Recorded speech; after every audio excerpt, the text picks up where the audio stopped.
Good morning students. Class 8 subject political science chapter 2 आज हम शुरू करने जा रहे हैं। चैप्टर है सेकुलरिज्म, धर्मनिरपेक्षता, जिसका मतलब होता है धर्मनिरपेक्षता। निरपेक्ष का शाब्दिक अर्थ होता है अलग, यानी धर्मनिरपेक्षता का मतलब है धर्म से अलग। तो क्या कोई व्यक्ति धर्म से अलग हो सकता है? कौन धर्म से अलग होगा? किसके धर्म निरपेक्ष होने की बात की जा रही है? तो यहाँ किसी देश, किसी कंट्री, जिसे पॉलिटिकल साइंस में स्टेट कहा जाता है, एक स्टेट के धर्म निरपेक्ष होने की बात। सेकुलर, दुनिया में जितने भी देश हैं उन देशों को धर्म के आधार पर जो उनका अपना संविधान बना है उसका यदि अवलोकन किया जाता है तो दो तरह के कंट्री दुनिया में है, एक रिलीजियस कंट्री, दूसरा सेकुलर कंट्री, धर्मनिरपेक्ष देश, और एक धार्मिक देश। रिलीजियस कंट्री वह देश होता है जिसका संविधान धार्मिक सिद्धांतों पर आधारित होता है, और सेकुलर कंट्री वह देश होता है जिसका संविधान धार्मिक सिद्धांतों पर नहीं बल्कि व्यवहारिक और कानून के आधार पर बना। धर्म से अलग होना और धर्म के साथ जुड़ा रहना, ये दोनों ही चीजें किसी भी देश के शासन व्यवस्था को चलाने के लिए आवश्यक है, क्योंकि व्यक्ति धर्म से अलग नहीं हो सकता। इस दुनिया में 95% से ज्यादा लोग आस्तिक हैं, बिलीवर हैं, जो किसी न किसी धर्म को मानते हैं। तो यहाँ हमें भारत के संबंध में, अपने देश के संबंध में धर्मनिरपेक्षता का मतलब समझना है। हमारे संविधान में, कॉन्स्टिट्यूशन में जो सेकुलर वर्ड का इस्तेमाल किया गया है वह किस आधार पे किया गया है? कहता है कि there are different religions in the world and each religion has its own set of beliefs and rituals. Discriminating amongst people on the basis of their religion is highly unfair. दुनिया में बहुत सारे धर्म हैं और धर्म के आधार पर किसी भी व्यक्ति के साथ भेदभाव करना यह बिल्कुल ही सभ्य समाज में गलत माना जाता है। एक सिंपल उदाहरण इसके लिए दिया है कि यदि आप अपने क्लास में अपने फ्रेंड को जो किसी दूसरे धर्म के मानने वाला है, या आप किसी ऐसे धर्म को मानते हो जिसके मानने वाले कम हो, और अगर एक धर्म मानने वाला स्टूडेंट्स दूसरे धर्म मानने वाले के साथ यदि भेदभाव करे तो ऐसे में आपको कैसा महसूस होगा? तो यहाँ देश के संदर्भ में इस बात को समझना है। दुनिया में धार्मिक उत्पीड़न की बहुत सारी घटनाएं हुई हैं। आपके बुक के सेकेंड पैराग्राफ में 2 उदाहरण दिए गए हैं। जर्मनी का शासक हिटलर, जिसका दौर नाजी एरा, नाजीवाद का दौर माना जाता है, उस दौर में हिटलर या नाजीवाद के समर्थकों ने हिटलर के इशारे पर दूसरे धर्म के मानने वाले यहूदियों को मौत के घाट उतारा, उनका उत्पीड़न किया और यहूदियों को जर्मनी छोड़ने के लिए बाध्य। ठीक उसी तरह साउथ अफ्रीका में ब्लैक एरा जिसको कहा जाता है, तो उस अंधे युग में जो रूलर थे, व्हाइट चमड़ी वाले, व्हाइट स्किन वाले गोरे, वे उस देश के नेटिव सिटीजन कालों के साथ दुर्व्यवहार करते थे। यह भी एक भेदभाव का उदाहरण है। तो चाहे धर्म के नाम पे भेदभाव हो, या शरीर के रंग के नाम पे भेदभाव हो, या जाति के नाम पे भेदभाव हो, इसको डेमोक्रेटिक सोसाइटी एक्सेप्ट नहीं करता। इसलिए जब हमारा संविधान, यहाँ हमें भारत के संविधान के बारे में और उसमें सेकुलरिज्म की पॉलिसी के बारे में पढ़ना है। जब हमारे संविधान का फॉर्मेशन होने लगा तो सेकुलरिज्म को हमारे संविधान की मूल भावना के रूप में डेवलप किया गया, क्योंकि हमारा देश, संविधान निर्माताओं ने जब अपने देश का अवलोकन किया तो उन्होंने देखा कि हमारा देश दुनिया का एकमात्र ऐसा देश है जहां लगभग सभी धर्म के मानने वाले लोग रहते हैं और काफी संख्या में रहते हैं। ऐसे में यदि धर्म का कोई पॉलिटिकल सॉल्यूशन, राजनीतिक समाधान नहीं निकाला गया तो देश में धर्म के नाम पे झगड़े हो सकते हैं। इसके लिए इंडियन कॉन्स्टिट्यूशन के फॉर्मेशन के समय भारत को एक सेकुलर कंट्री बनाने का प्रोविजन संविधान में रखा गया। आपके बुक में संविधान का प्रियम्बुल का एक अंश लिखा है, जिसमें स्टार्टिंग में आप देख सकते हैं, we the people of India having solemnly resolved the constitute India into a sovereign socialist secular democratic republic, एक संप्रभु समाजवादी धर्मनिरपेक्ष प्रजातांत्रिक गणतंत्र, ये हमारा देश है। इसमें हमें सेकुलर वर्ड के बारे में पढ़ना है, धर्मनिरपेक्ष। Indian constitution forbids the practice of discrimination on the basis of religion, Bharat का संविधान धर्म के आधार पर किसी भी तरह के भेदभाव को रोकता है। यानी सेकुलरिज्म इज ए पॉलिसी। अगर पूछे what is the meaning of secularism, secularism is a policy which separate the religion from the state. धर्मनिरपेक्षता एक नीति है जो धर्म को राज्य से अलग करती है। यानी राज्य की जो नीति होगी उस पर धर्म का प्रभाव होगा। इसका मतलब ये नहीं है कि राज्य को धर्म से कोई मतलब नहीं होगा, राज्य को धर्म से मतलब होगा, क्योंकि धर्म नागरिकों से जुड़ा मसला होगा। मतलब इस सेंस में होगा राज्य को कि कोई भी सरकार, देश की सरकार हो या भारत के राज्य की सरकारें हैं, वे हर धर्म के मानने वाले लोगों को कानून की नजर में एक समान समझेंगे। सभी धर्म को उनके मेरिट के आधार पर आगे बढ़ने का पूरी आजादी होगी। सरकार न अपने तरफ से किसी धर्म को बढ़ावा देगी और न ही किसी धर्म को बढ़ने से रोकेगी। सरकार का यह कर्तव्य होगा, सेकुलरिज्म की पॉलिसी यह कहती है कि वह सभी धर्म के मानने वाले लोगों को उनके रिलीजियस एक्टिविटी में, उनके रिलीजियस प्रैक्टिस में जहां तक हो सके सरकार की तरफ से सहायता करें। इसलिए आप हमारे देश में देखते हैं कि चाहे वह हिंदू धर्म का त्योहार हो या मुस्लिम भाइयों का त्योहार हो या ईसाइयों का त्योहार हो, सभी फेस्टिवल, सभी धर्म के प्रैक्टिस या प्रोसेसन को गवर्नमेंट की पुलिस सिक्योरिटी देती है, उनके लिए व्यवस्था करती है। तो ये सेकुलरिज्म की पॉलिसी में इस तरह की बातें होती हैं। लेकिन जो देश रिलीजियस कंट्री हैं, धार्मिक देश हैं, वहाँ जिस धर्म को उस देश का स्टेट रिलीजन घोषित किया जाता है, उसके अलावा दूसरे धर्म के लोगों को रिलीजियस एक्टिविटी करने की परमिशन नहीं होती। लेकिन हमारे देश में जो सेकुलर कंट्री होते हैं, जो धर्मनिरपेक्ष देश होते हैं, जैसे हमारा देश भारत है, वहाँ कोई राज धर्म नहीं होता, कोई स्टेट रिलीजन नहीं होता, भारत का कोई राज धर्म नहीं। हालांकि हमारे देश में सबसे ज्यादा हिंदू धर्म मानने वालों की संख्या है, लेकिन इस्लाम, सिख, ईसाई ये सभी धर्म मानने वाले लोग भी हैं।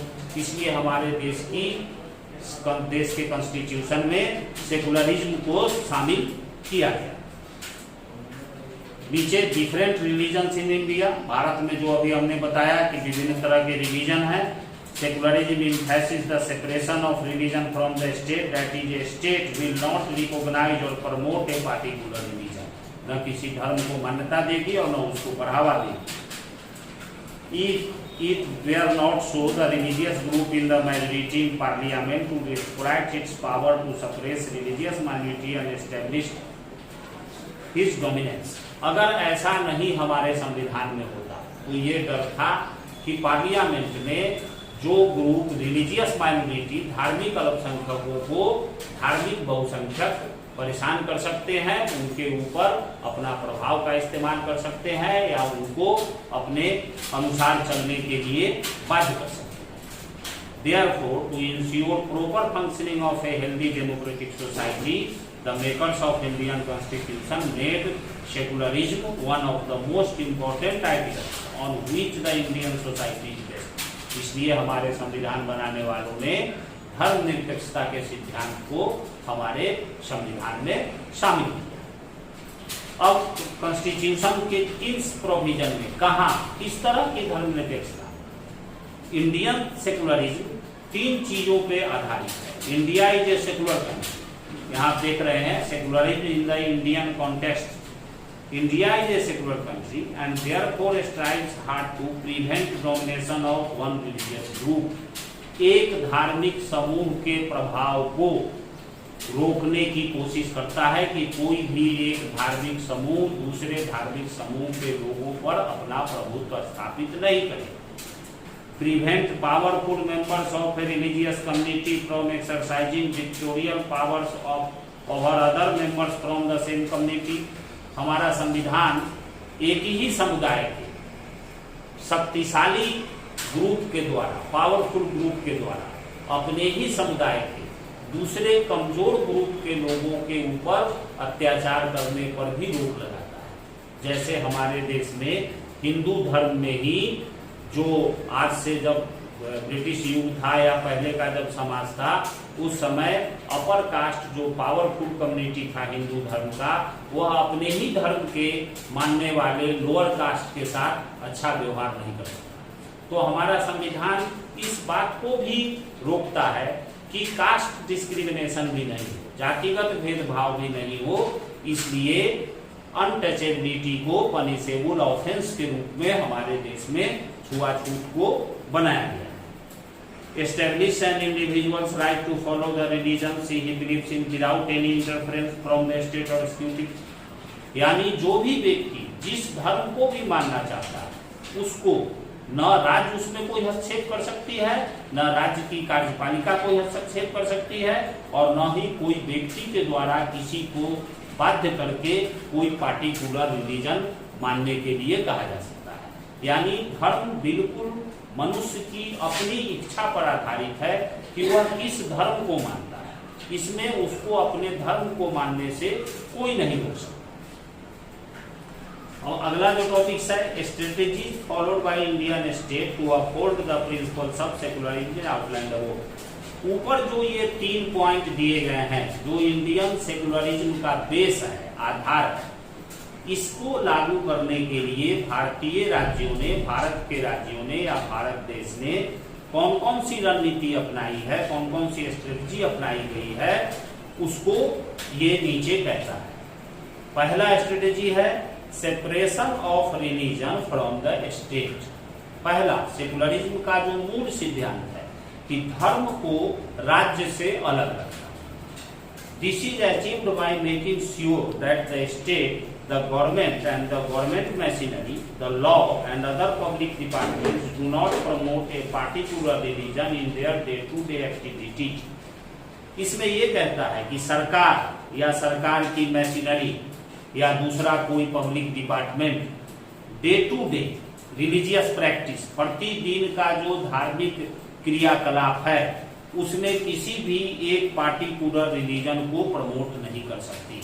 यानी अगर पूजा करने की अनुमति दी जाती है तो नमाज अदा करने की भी अनुमति मिलेगी। अगर पूजा करने की अनुमति नहीं दी जाती है किसी कारण से, जैसे अभी आप देख रहे हैं कोरोना फैला हुआ है, तो रिलीजियस एक्टिविटी पे सब पे रोक लगी हुई है, न मंदिरों में जाने का परमिशन है, न मस्जिदों में जाने का परमिशन है। लेकिन अगर गवर्नमेंट सिर्फ नमाज को रोक देती और पूजा होने देती तो ये सेकुलरिज्म नहीं कहा जा सकता। सेकुलरिज्म का मतलब है कि सभी धर्म देश के कानून और सरकार की नजर में एक समान है।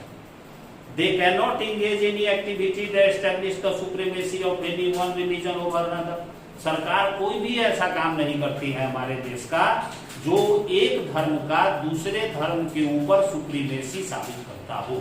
यानी एक धर्म दूसरे धर्म से ज्यादा बेहतर है, इस बात को प्रदर्शित करने के लिए गवर्नमेंट कोई भी एक्टिविटी नहीं करती, और यदि कोई दूसरा एक्टिविटी इस तरह का करता भी है, सुप्रीमेसी दिखाने का प्रयास करता है, तो सरकार उसको पनिश करती है, उसको लॉ के अनुसार पनिशमेंट दी जाती है। The state cannot condemn any religion publicly or discriminate between members of different religious groups. According to Indian Constitution, Bharat की सरकार, चाहे वह केंद्र सरकार हो या राज्य सरकार हो, किसी भी धर्म की खुलेआम आलोचना नहीं कर सकती है, और न ही किसी धर्म को के साथ भेदभाव दो धर्मों के बीच कर सकती है। और ऐसा हमारे देश में होता ही है, क्योंकि हमारा देश एक सेकुलर कंट्री। दूसरी जो रणनीति अपनाई गई, non interference in religious beliefs and practice. धार्मिक विश्वास और धार्मिक क्रियाकलाप में हस्तक्षेप नहीं करने की पॉलिसी। अगर कोई रिलीजियस ग्रुप, कोई उसका अपना बिलीफ है, विश्वास है कि हम मंदिर में जाएंगे तो हमारी मन्नतें पूरी हो जाएंगी, हम मजार पे चादर चढ़ाएंगे तो हमारी मन्नती पूरी हो जाएगी। तो इस विश्वास को सरकार उसमें हस्तक्षेप नहीं कर सकती कि आप ऐसा नहीं मानिए। क्या कोई व्यक्ति अब कोई रिलीजियस एक्टिविटी करना चाहता है तो उसमें भी सरकार कोई हस्तक्षेप नहीं करती है। For example, even if jewellery is prohibited in schools, students belonging to the Sikh community are allowed to wear a bangle called kara on the 5 cases। जैसे कि आप एक उदाहरण देख लीजिए कि विद्यालय में किसी भी तरह की ज्वेलरी पहन के आना मना है, या आप कहीं जाते हैं लेकिन सेना है, आर्मी है, तो वहां किसी भी तरह का धार्मिक प्रतीक का आप यूज नहीं कर सकते हैं। लेकिन सेकुलरिज्म की पॉलिसी को ध्यान में रखते हुए कि अगर कोई ऐसा ज्वेलरी या कोई ऐसा सिंबल जो किसी के रिलीजियस बिलीफ को रिप्रेजेंट करता हो, किसी के धार्मिक विश्वास को प्रदर्शित करता हो और वह लगाना उसके लिए जरूरी होता है, तो फिर इस मामले में भी सरकार हमारे देश में छूट देती है। जैसे सिख धर्म मानने वालों कड़ा पहनना उनका रिलीजियस बिलीफ है, ये उनको निश्चित रूप से उनको कड़ा पहनना चाहिए। पगड़ी पहनना उनका रिलीजियस बिलीफ माना जाता है, धार्मिक विश्वास है। तो आर्मी में भी आप देखेंगे कि जो सिख धर्म मानने वाले हैं वो पगड़ी ही पहने रहते हैं, पगड़ी के ऊपर ही उनका बैच लगा होता है। बच्चे जो सिख धर्म के बच्चे जो विद्यालय में पढ़ने आते हैं वो हाथों में कड़ा पहन के आते हैं। यानी सेकुलरिज्म का मतलब ये नहीं है कि आप धर्म को बिल्कुल अलग ही कर दीजिए। सेकुलरिज्म का मतलब है कि धर्म को साथ लेके चलना है, किसी के धार्मिक भावना को ठेस नहीं पहुंचे, इस तरह की पॉलिसी होनी चाहिए, उसमें किसी तरह का हस्तक्षेप नहीं होना चाहिए। तीसरा जो strategic religious interference in context of principle laid down in the constitution, संविधान में जो सिद्धांत लिखे गए हैं उस सिद्धांत के आधार पर किसी भी तरह का रिलीजियस इंटरफेरेंस हमारे देश में नहीं होता है। We read earlier there is separation of state and religion in the country. We also read that the government and state machinery have to intervene time and again to prevent domination of religious minorities. We also have to check suppression of members belonging to a particular religious community by other powerful members of the same community. Example में वही दिया है कि you must have heard about the abolition of untouchability. एक ही जाति के, एक ही धर्म के मानने वाले जो जिनको सो कॉल्ड लोअर कास्ट कहा जाता था, उनके खिलाफ जो अनटचेबिलिटी की प्रैक्टिस थी उसको इलीगल बनाया गया। और हमारे देश में SC, ST और OBC ग्रुप को रिजर्वेशन दिया गया है एजुकेशन और एम्प्लॉयमेंट, शिक्षा में और रोजगार, क्योंकि काफी लंबे समय तक यह ग्रुप हमारे देश में डिस्क्रिमिनेट रहा है, भेदभाव का शिकार रहा है। इस कारण उनका डेवलपमेंट उस ग्रुप का SC, ST, OBC का सही तरीके से नहीं हो पाया जितना दूसरे सोशल ग्रुप का हुआ है। इसलिए उनको प्रेफरेंस के रूप में हमारे कॉन्स्टिट्यूशन में रिजर्वेशन में दिया गया है। ये स्टेप जो उठाया गया है कि equality in society and prevention of discrimination, समाज में एकता की भावना को बढ़ाया जा सके और धार्मिक और सामाजिक भेदभाव को रोका जा सके। इसके लिए तो ये 3 स्ट्रेटेजी, ऊपर में जो ये 3 सिद्धांत सेकुलरिज्म के दिए गए हैं भारतीय परिप्रेक्ष्य में, इंडियन कॉन्टेक्स्ट में, उसको किस रणनीति के आधार पर सरकार लागू करती है हमारे देश में, ये सारे उद्देश्यों को पूरा करने के लिए कौन कौन से प्रोविजन इंडियन कॉन्स्टिट्यूशन में दिए गए हैं, वही ये तीनों स्ट्रेटेजी है। इस टॉपिक्स को सही तरीके से आप निश्चित रूप से याद करें।